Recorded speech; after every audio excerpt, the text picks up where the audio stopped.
आप ये देखिए क्या स्थिति है यहाँ पर पानी की। मैं कहूँगा इधर तमाम मच्छर हैं और ये हॉस्टल है, ये दलित छात्रावास है, वहाँ की ये स्थिति है। सबसे बड़ी प्रॉब्लम यहाँ पे ये है कि अगर लाइन भी टूट गई ना तो हमें खुद ही जोड़नी पड़ती है। अभी तो सर्दी है, गर्मी में बहुत ज़्यादा दिक्कत आती है यहाँ पे। गर्मियों में ज़्यादा दिक्कत आती है कि मोटर खराब हो जाती है, वो काफ़ी दिनों तक ठीक नहीं होती। आज कहानी दलित छात्रावास की, और ये गाजियाबाद का नंदग्राम में ये हॉस्टल है जो है राजकीय अनुसूचित जाति जनजाति बालक छात्रावास, जिसे बीएसपी की गवर्नमेंट में 2011 में बनाया गया था। इसका उद्घाटन हुआ था। इसमें दो तरह के हॉस्टल हैं, जिसमें एक गर्ल्स के लिए है और एक बॉयज़ के लिए। तो गर्ल्स वाला जो हॉस्टल है वो अभी बंद है, पूरी तरह से ताले लगे हैं, जंग लगा है उन पर। लेकिन जो बॉयज़ का हॉस्टल है वो अभी चालू स्थिति में है, और जहाँ पर करीब 140 छात्र रहते हैं, जैसा कि यहाँ के जो अधीक्षक हैं, इस हॉस्टल के जो केयर टेकर हैं, उनका कहना है। ये हिरासत केंद्र बन रहा था। हाँ जी। और कंप्लीट हो गया था और फिर चला नहीं, ये बंद हो गया, चला बिल्कुल नहीं है। कब की बात है ये? करीब 2021 की बात होगी ये। अच्छा। हाँ, तो अभी यहाँ जो ये छात्रावास है, जैसे मैं देख रहा हूँ अम्बेडकर छात्रावास, तो यहाँ कुछ बच्चे रह रहे हैं? ना ये बंद पड़ा हुआ है। बंद पड़ा। चाबी होम मिनिस्ट्री के पास है। अच्छा। पूरा होम मिनिस्ट्री के पास हैंड ओवर है ये कितने यहाँ पे हैं रूम वगैरह? 78 रूम है। 78 यहाँ। हाँ। और जो आगे है वो बॉयज़ का है? वो बॉयज का है। अच्छा। ये गर्ल्स का था। हाँ, तो गर्ल्स वाला बंद है, गर्ल्स वाला बॉयज़ वाला चल रहा है। उसमें कितने हैं छात्र? उसमें करीब 140 छात्र है अभी। अच्छा, ये बताइए हमको कि अभी कोई आपको निर्देश, आदेश या डिटेंशन सेंटर बनाने की कोई बात हो रही है इधर? ना कुछ नहीं, ऐसा हमारे संज्ञान में नहीं है। कोई आया इधर? ना कोई नहीं। अच्छा, तो ये सर, ये जो लोग लगे हैं, ये होम मिनिस्ट्री के लगा रखे हैं। जहां सरकार एक तरफ बेटी बचाओ बेटी पढ़ाओ का नारा देती है, वहीं बेटियों के लिए बनाया गया हॉस्टल सिर्फ कागजों में ही सिमट कर रह गया। हॉस्टल के केयर टेकर के मुताबिक यहाँ पर बहन जी की सरकार के आखिरी दिनों में ही सिर्फ 4-5 महीने तक ही छात्राएं रह पाईं। इसके बाद से हॉस्टल की यह इमारत खाली है। वजह रही यहाँ छात्राओं के लिए कोई सुरक्षा का नहीं होना, जैसे गेट या परिसर में किसी गार्ड की कोई व्यवस्था अभी तक नहीं है, या फिर बगल में ही बॉयज हॉस्टल होना। वहीं 2020-21 में इस इमारत को डिटेंशन सेंटर में तब्दील कर दिया गया। मौजूदा स्थिति की बात करें तो फिलहाल झाड़ झंकार से घिरा यह भवन खंडर में तब्दील हो चुका है।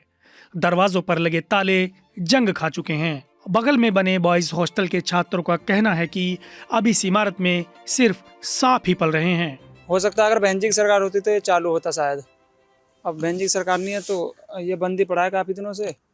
लड़कियों को भी तो मौका मिलना चाहिए शिक्षा में। ये चलो लड़के तो खैर कर ही रहे हैं यहाँ पे सर्वाइव जैसे भी है, तो ये भी होना चाहिए। चलो सुनने में आगे बुजुर्ग वो बताते हैं हमारे सीनियर कि ये वृद्धाश्रम के लिए बोल रहे हैं कि वृद्धाश्रम को लेगा, पर वृद्धाश्रम में हम इसमें खुलने नहीं देंगे। ये गर्ल्स हॉस्टल है, गर्ल्स हॉस्टल ही रहना चाहिए। गर्ल्स के लिए उन्हें मौका मिलना चाहिए आगे के लिए, पढ़ाई के लिए। सीनियर से ही बताते हैं कि 2020 में यहाँ पे बात हुई थी कि इसको डिटेंशन सेंटर बनाया जाएगा, और कोरोना के जैसे जो भी थे वहाँ पे, जैसे कि हाँ फेंसिंग बता रहे हैं कि फेंसिंग हुई है, यहाँ पे जेल बनाई जा रही थी, तो उसका बच्चों ने विरोध किया था। वो बैनर लगाए थे, रैलियाँ वगैरह निकाली थी, और क्या बोलते हैं भूख हड़ताल की थी। तब बहन जी का भी सपोर्ट आया था ट्वीट वगैरह के द्वारा, तो वो पे यहाँ पे इसलिए हुआ नहीं था। और उसके बाद मैंने सुना था कि अभी पिछले टाइम पे अखबार में भी आया था कि यहाँ पे वृद्धाश्रम भी खोले जाने का प्रयास किया जा रहा है, तो उसके लिए भी बच्चे विरोध कर रहे हैं लगातार कि यहाँ पे वृद्धाश्रम नहीं खुला। यहाँ पे वृद्धाश्रम का क्या काम है, यहाँ पे बच्चे पढ़ने के लिए आए, तो इसके लिए यहाँ पे इसको रीओपन किया जाए पढ़ने के लिए, ना कि वृद्धाश्रम बनाने के लिए। अब इस कहानी के दूसरे हिस्से में चलते हैं। इस परिसर में बने बॉयज हॉस्टल की स्थिति भी बेहद बदतर है। एक बार उस पर भी नजर डाल लीजिए। आप ये देखिए क्या स्थिति है यहाँ पर पानी की। मैं कहूँगा इधर तमाम मच्छर हैं, और ये हॉस्टल है, ये दलित छात्रावास है, वहाँ की ये स्थिति है। और ये इधर गंदगी, और ये सामने देखेंगे आप, यहाँ पर इनके रूम है। ये यहाँ पे अगर लाइन भी टूट गई ना तो हमें खुद ही जोड़नी पड़ती है। वो बिजली विभाग में कंप्लेंट करेंगे, 3-4 दिन लाइन काट देंगे। वो इतने दिन में हमारी पढ़ाई डिस्टर्ब हो जाती है। उनसे कह देते हैं कि भैया यहाँ का वो कनेक्शन काट दो, हम खुद ही लगा लेंगे। ये जितने भी तार दिख रहे हैं आपको, ये डंडी लगी हुई है, ये सारी हमने खुद लगाई हुई है। सारे बच्चे खुद लगाते हैं, चढ़ के बाहर आते हैं। आंधी आती है, पेड़ गिरते हैं, तो हम खुद इन्हें करते हैं काट पीट का अलग। और सबसे बड़ी दिक्कत यहाँ साफ सफाई की। जितनी भी अब थोड़ी बहुत जो हो रही है ना साफ सफाई, ये भी वो इस वजह से हो रही है कि संडे में और रख रखा है हमने सफाई का, उसी वजह से इतनी साफ सफाई हो पा रही है, वरना इतनी भी ना हो पाती। मैं ये कह रहा हूँ डायरेक्ट मल निकलता है, मच्छर हो रहे हैं इतने, और जो बच्चे नहा रहे हैं ना, जो पानी गंदा आ रहा है इसी की वजह से, उससे बच्चों को खुजलियां भी हो रही हैं, बहुत से लोगों को एलर्जी हो रही है। जो साफ सफाई के लिए जो जितनी भी वो चीज आई है ना, जो कसले आए हुए हैं, झाड़ू कसले जितनी भी चाहिए हैं, सारा हमने कलेक्शन करा के यहाँ पे वो खुद ही, अभी लाइब्रेरी का भी मेंटेनेंस खुद ही हमने करा हुआ है, क्योंकि लाइब्रेरी में इन्वर्टर नहीं था, कुछ कोई सुविधा नहीं थी उसमें। उसका इन्वर्टर के लिए हमने मतलब सब टोटल कलेक्शन करके 40-45 हज़ार रुपये का वो करके वो इन्वर्टर लगवाया है उसमें, और वाईफाई भी खुद ही लगवाया है। और अब मतलब बजट पास नहीं हुआ, कोई बजट पास नहीं हुआ है इसमें ना। अभी मैथ्स की शिकायत नहीं करते इन सब चीजों की? करी है, कोई काम नहीं करता इस चीज पे। मैथ्स जहाँ पे यहाँ पे अधिकारी भी आते हैं, एडीएम सर आए थे पहले, तब भी करी थी। और मैथ्स के लिए भी वो करते हैं कि मैथ्स चालू करवाया जाए, जिससे बच्चे ज्यादा से ज्यादा एक जगह बैठ सकें आके। समाज कल्याण भी बहुत बार जा चुके हैं, समाज कल्याण भी जा चुके हैं इस चीज जब के लिए। ज्यादा देर हो जाती है तो हमेशा समाज यही कल्याण बोलते हैं कि जाते हमारे हैं। पास बजट नहीं है, हर बार यही समस्या होती है उनके पास, हमारे पास शिकायत बजट गार्ड नहीं के है। लिए भी बोला हुआ है हाँ, कि बहुत गार्ड- सारी शिकायतें की हैं। एक गार्ड के लिए बोला हुआ है कि गार्ड लगवाओ यहाँ पे, तो उसके लिए कह देते हैं कि इसके अभी वो नहीं है, इतना पैसा नहीं आ रहा कि जहाँ पे गार्ड की सुविधा भी करवाई जाए। तो ये मेजर प्रॉब्लम आ रही है। इधर पल्ली तरफ गर्ल्स हॉस्टल है, वो खंडर पड़ा हुआ है, तो उधर से सांप कीड़े इधर से आ जाते हैं। वहाँ पे मतलब सांप ही पल रहे हैं बहुत ज्यादा उधर, तो वहाँ से निकल के इधर आ जाते हैं वो।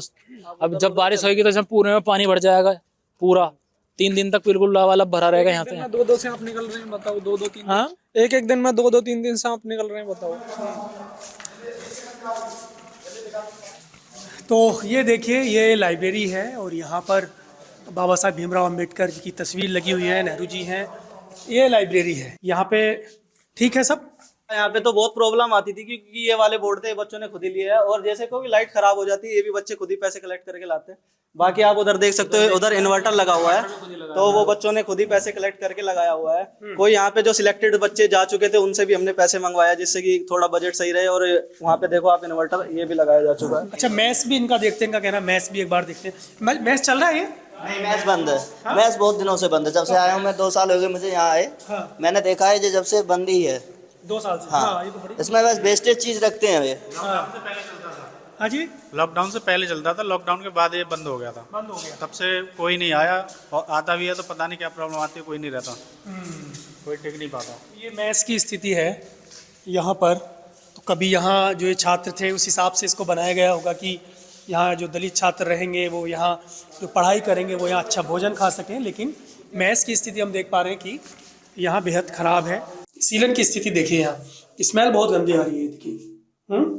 ये स्थिति है यहाँ के हॉस्टल की, जो ये अनुसूचित जाति जनजाति के लिए बनाया गया है। और ये 2011 में जब बीएसपी की गवर्नमेंट थी उस सरकार ने इसको बनाया गया, लेकिन हालत इसकी बेहद ख़राब है।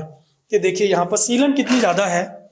और ये काम हुआ है, हाँ, अभी का काम हुआ है, तब इसलिए अभी 6 महीने नहीं हुए सर इस काम को। हाँ, अभी इस काम को हुए 6 महीने नहीं हुए, तब इतनी सीलन है।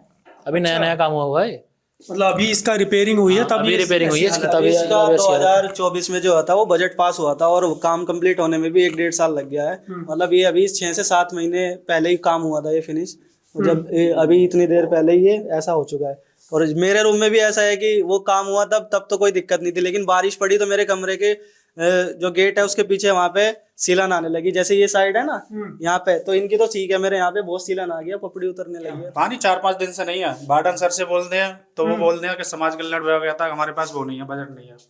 एक मोटर को सही कराने के लिए बजट नहीं होता समाज कल्याण विभाग के पास। और पानी की कैसे व्यवस्था करें? पानी हम नल पे से भर के लाते हैं, गंदा पानी। उसकी जांच हुई थी कई 1-2 साल पहले, या फिर आते रहते हैं, तो वो बोलते हैं ये पानी यूज करने लायक नहीं है। गर्मियों में ज्यादा दिक्कत आती है कि मोटर खराब हो जाती है, वो काफी दिनों तक ठीक नहीं होती। और फिर सरकारी नल है नीचे, उसका पानी खराब है, वो थोड़े टाइम बाद ही पीला पड़ जाता है। उसको लेके वो तो मजबूरी में फिर करना पड़ता है, हालांकि वो पीने लायक तो नहीं है। अगर कभी वैसे पीने का मोटर खराब हो जाए, अभी तो जैसे यहाँ पे चल रहा है, वो अभी बजट में हुआ था, ये बच्चों ने शिकायत कर दी थी क्योंकि उसका TDS बहुत लो हो गया था, तो वो फिर मजबूरी में ठीक कराना पड़ा। वरना जब पानी खराब हो जाता है तो पीछे पावर प्लांट है, बच्चे ना वो कैन होती है ना जो 20 लीटर वाली, फिर उसको लेके जाना पड़ता है पीछे से पानी पीने के लिए, वो तब भर के लाना पड़ता है, वहाँ पे वो चढ़ाना पड़ता है, तो बड़ी मुश्किल आती है। इतने मच्छर आते हैं, ये देखो यहाँ पूरा खाली है ये। अभी तो ये पानी नहीं आ रहा, तब इतना पानी, जब पानी चलता है ना टंकियों में, जब पानी आता है पूरा भर जाता है, वहां से वहां तक पूरा सिल्ट ही सिल्ट हो जाती है। छात्रावास में सफाई कर्मी सरदार सिंह से भी हमने बात की। वे कहते हैं कि जब यहाँ बजट ही नहीं है तो काम कैसे होगा। यहाँ पे जो काम करने कितने लोग हैं? बस दो ही है, 2 लोग। एक ही समझो, एक दिन भोपरा जाता है, एक दिन 2 दिन यहाँ करता है। एक आदमी में काबू थोड़ी होता काम। सप्ताह में 2 दिन? हाँ, 2 दिन उधर 1 दिन इधर, दोनों मिलकर कर लेते हैं। अब जो पानी जो है टैंक बंद है हमारा, खराब हो रहा है। कब से? उसको तो हो गया, अभी ठीक करवाया था जब मेंटेनेंस हुआ था, जब ये ठीक करवाया। मेंटेनेंस तो साल भर हो गया। हाँ, साल भर हो, जब भी हुआ था ये, जब वो पंप भी सही हुआ उसके बाद मतलब फिर खराब हो गया। अब उसकी कार्रवाई चल रही है, बातचीत चल रही है, तो कह रहे कि अभी बजट नहीं है, बजट होती करवाएंगे। अच्छा। हाँ, विभाग वाले कह रहे बजट नहीं है। एक बात बताओ, इतना बड़ा हॉस्टल है, एक जना 2 लोग कैसे, 2-3 लोग कैसे कर लेंगे इसको? बस कर लेते हैं अपना साफ सफाई, कूड़ा वूड़ा जब हम बच्चे अपना अंदर से दे दें डस्टिंग में, ये अपना अंदर से लेना, पोछा वोछा लड़का मार ही ले। यहाँ कोई गार्ड नहीं है, सुरक्षा की कोई व्यवस्था नहीं है, और इस तरह पूरी जो ग्रिल है वो यहाँ से और वहाँ तक, मतलब जहाँ तक मेरी नज़र पड़ रही है वहाँ तक ग्रिल नहीं है। और ये कब से नहीं है ये तो मतलब अभी 2-3-4-5 साल में सारा ही गायब कर दिया इन्होंने इधर का। तो हाँ। एक मतलब 90 किलो के आसपास का है ग्रिल जो है ना, ये पूरा 90 किलो के आसपास का वजन होगा एक में। तो उसे 3-4 लोग ले जाते हैं खींच के। कई बार तो बच्चों पे भी जानलेवा हमला करा है, बच भी गए हैं, मतलब चक्कू वगैरह मारने की कोशिश करते हैं लोग। इस छात्रावास के गेट पर लगे बोर्ड के मुताबिक हाल ही में बॉयज हॉस्टल पर 299.91 लाख यानी करीब 3 करोड़ रुपए इसकी मरम्मत और सौंदर्यीकरण पर खर्च किए गए।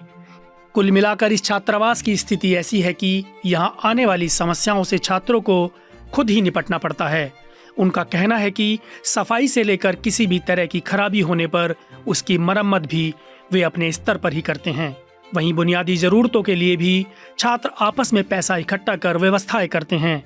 छात्रों के अनुसार उन्होंने लाइब्रेरी के लिए 44,000 रुपए का इन्वर्टर, 5,656.92 रुपए का वाईफाई और 2,720 रुपए साफ सफाई व अन्य आवश्यक सामानों पर खर्च किए। छात्रावास के अधीक्षक और सफाई कर्मी को तो आपने सुना ही। दरअसल हमने समाज कल्याण विभाग द्वारा लगाए गए बोर्ड पर दर्ज अधिकारियों से बात की।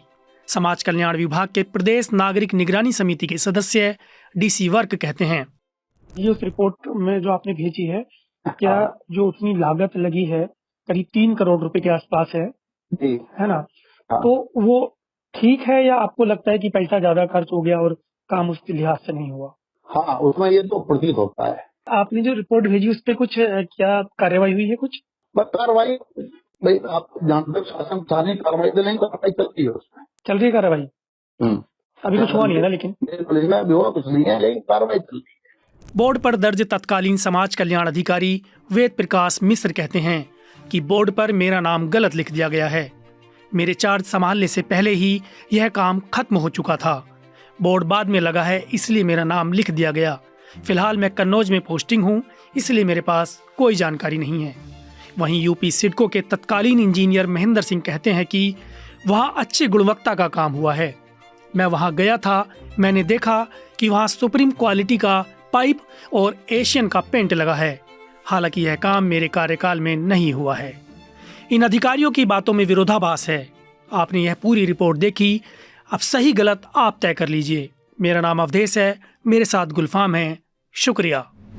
पत्रकारिता का नासूर बन चुके विज्ञापन के मॉडल को खारिज करके खबरों की इस दुनिया को बदलिए ताकि पत्रकारिता आपके लिए जवाबदेह बने। newslaundry.com/subscription पर क्लिक कीजिए और अपने मन मुताबिक पेमेंट का विकल्प चुनिए, क्योंकि हमारे सब्सक्राइबर्स का नारा है, मेरे खर्च पर आजाद हैं खबरें।